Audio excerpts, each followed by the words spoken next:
allons voir quels sont les fruits que donne cette envolée de l'homme vers Dieu par la connaissance intuitive. Ainsi, la raison qui contemple son essence de façon indivise bascule inévitablement vers la contemplation de la substance, c'est-à-dire Dieu. De même, si nous regardons notre reflet dans un lac, nous basculons vers la vision du ciel bleu présent en arrière-fond de notre reflet. Ainsi, c'est parce que Dieu est l'essence de toutes choses et que toutes choses sont conçues en Dieu, sous l'attribut soit de la pensée, soit de l'étendue, c'est-à-dire du corps, que l'esprit humain peut avoir une connaissance adéquate de l'essence éternelle et infinie de Dieu. Autrement dit, l'homme qui saisit grâce à la connaissance intuitive l'essence des choses se saisit lui-même en tant que Dieu. Il en résulte que l'esprit humain n'est plus une chose particulière et finie, mais infinie. C'est pourquoi, selon Spinoza, l'homme sait qu'il est éternel parce que l'esprit humain ne meurt pas avec le corps. Ainsi, l'homme qui connaît Dieu n'accède pas à une plus grande joie ou à une plus grande perfection car il a dépassé l'affect de l'amour de Dieu qui l'a mené jusqu'à Dieu. Et vu que l'esprit est éternel et infini, il n'a pas de commencement dans le temps, et s'il est doté de la perfection même, cela sous-entend que l'esprit possède la béatitude de façon inhérente. Si bien que la connaissance de son essence le dispense d'augmenter sa joie, car il est la béatitude même. En effet, si Dieu est cause de lui-même, et si la béatitude n'a pas de commencement, alors la béatitude, qui est l'essence de l'homme, est aussi cause d'elle-même. Ce qui se traduit pour l'esprit par un amour intellectuel de Dieu, lequel consiste à demeurer en toutes choses, en tant qu'essence de toutes choses. De fait, l'esprit demeure plongé dans cet amour intellectuel, dont l'intellectualité ne diffère en rien de la substance, au sens où l'amour intellectuel constitue en lui-même l'essence éternelle et infinie de Dieu.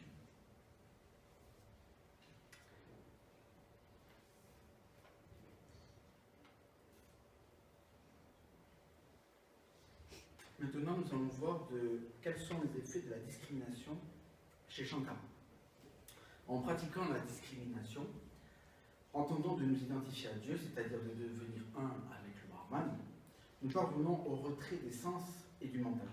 Par conséquent, si l'activité de l'esprit devient presque nulle, j'insiste sur le presque, cela signifie que l'homme s'identifie de plus en plus au Brahman, c'est-à-dire qu'il devient le Brahman, et atteint le stade antérieur à la réalisation finale, le Savikalpa Samadhi, ce qui veut dire extase avec modification mentale possible.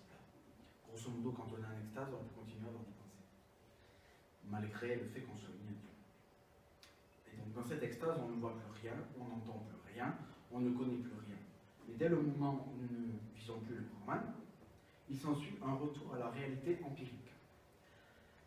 Nous irons donc de chute en chute sans jamais nous établir dans le Brahman, si on n'est pas fermement résolu à l'atteindre une fois pour toutes.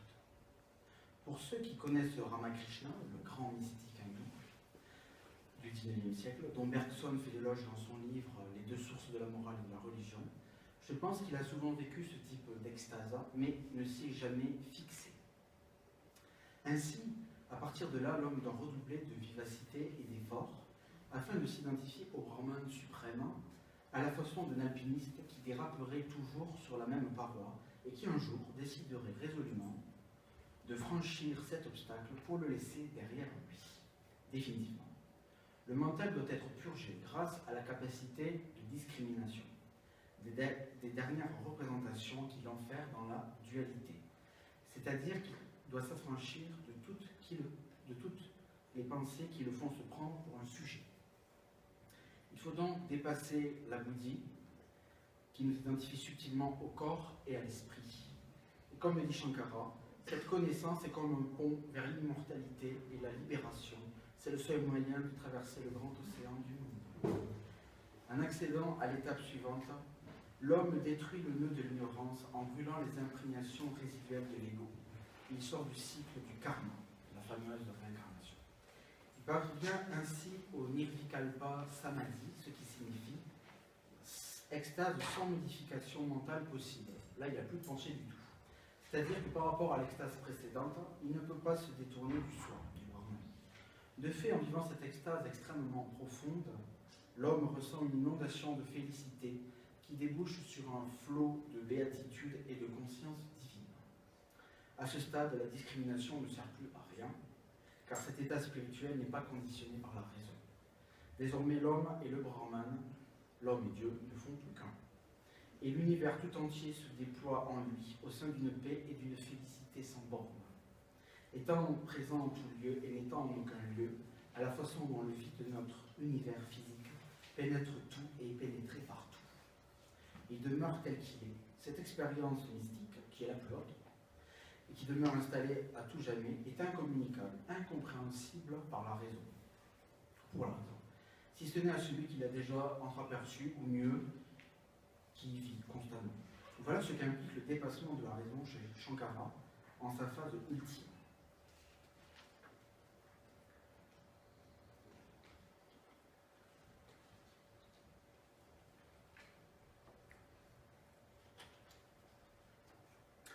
Le véritable dépassement de la raison ne pourra s'effectuer que quand l'âme s'unira à l'un. Elle s'élève vers l'un en rejetant tous les raisonnements, c'est-à-dire qu'elle vit à part de toute intellection. Elle n'a plus d'intellect. Elle ne raisonne donc plus du tout.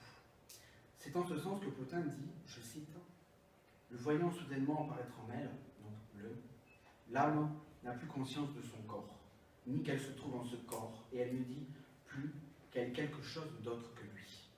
Un homme, ou animal, ou être, ou tout. » Fin de la citation.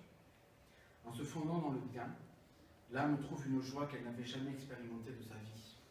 Cette expérience mystique procure donc à celui qui la vit la béatitude et la fin instantanée de toute souffrance, donc de tout doute. Cette expérience bouleversante pour celui qui la vit n'est paradoxalement plus bouleversante, justement pour celui qui la vit, parce que précisément l'absence de raisonnement et même d'état de contemplation confirme que nous nous sommes perdus en tant qu'individus, autonomes et existants.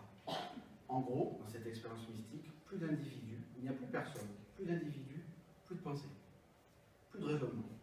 L'homme vit de la vie de ce Dieu immense qui vit au-delà de la raison et de l'intelligence.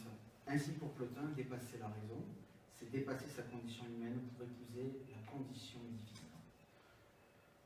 Nous venons donc de voir successivement comment s'opérait le dépassement de la raison chez Spinoza, Shankara et Plotin. Pour chacun, nous avons conclu qu'un dépassement de la raison était réaliste et fortement souhaitable, étant donné qu'il procure la paix et la béatitude divine. Ces trois philosophes ont orchestré leur philosophie afin qu'elle puisse nous libérer des griffes de la raison, grâce à cette raison même, paradoxe absolu. Par contre, l'au-delà de la raison ne saurait être un état raisonnable. C'est bien plutôt l'abolition pure et simple de celle-ci. Elle ne survit pas à son propre dépassement, mais elle meurt au profit d'un fondement bien plus puissant et réel, la non-condition divine, l'état de joie absolue et sans limite. Voilà, je conclus raisonnablement, je l'espère, cette conférence sur le dépassement de la raison. Je vous remercie beaucoup de m'avoir écouté avec attention.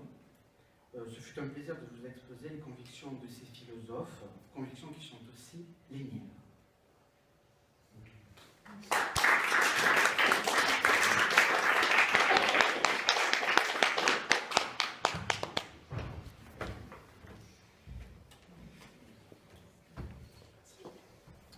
Est-ce que vous avez des questions ?